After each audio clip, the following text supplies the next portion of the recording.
Friends, Siragadikka ஆசை serial next பிரேமோ என்ன மாதிரியான ட்விஸ்ட் ஆக்க போகுதுன்னு பார்க்கலாம். விஜய் கிட்ட ஸ்ருதி வந்து சண்டை போடுறாங்க. எதுக்காக தேவையில்லாம வேலையெல்லாம் நீங்க பண்ணிட்டு இருக்கீங்க சொல்லுங்கன்ட்டு. இப்போ முத்து வந்து என்ன சொல்றாரு, நான் வந்து புதுசா என்னுடைய பிஸ்னஸை ஸ்டார்ட் பண்ண போறேன்னு சொல்றாங்க. அட்லீஸ்ட் நீங்க அதுக்கு வாழ்த்து சொல்லனாலும் பரவாயில்ல, அவங்களுடைய மனசை ஏன் இப்படி நோக்கடிக்கிறீங்க?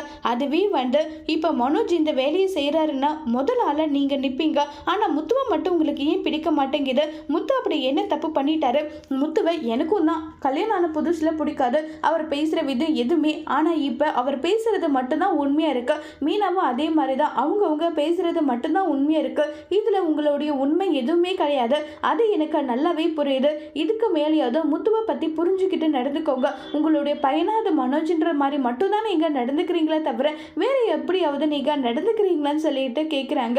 இதை கேட்டதுமே வந்து அண்ணாமலை அந்த நேத்து வந்த பொண்ணுக்கு கூட தெரியுது, நீ முத்துக்கிட்டையும் மீனா கிட்ட எப்படி நடந்துக்கிறேன்னு சொல்லிட்டு. பணம் இருக்கவங்க கிட்ட ஒரு மாதிரியும் பணம் இல்லாதவங்க கிட்ட ஒரு மாதிரியும் நடந்துக்கிறத இத்தோட நிறுத்திக்கோ விஜயான்னு சொல்லிட்டு அண்ணாமலையும் சொல்லிட்டு போயிடுறாங்க. முத்து இதை நினைச்சு ரொம்பவே வருத்தப்படுறாங்க. உடனே நம்ம மீனா வந்து விடுங்கங்க, யார் உங்களுக்கு துணையா இருந்தாலும் இல்லைனாலும் உங்க பொண்டாட்டி எப்பவுமே உங்களுக்கு துணையா இருப்பேன்னு சொல்லிட்டு மீனா சொல்றாங்க. இதை கேட்டு முத்து சந்தோஷப்படுறாங்க. அதோட இந்த பிரமவை முடிச்சிருக்காங்க.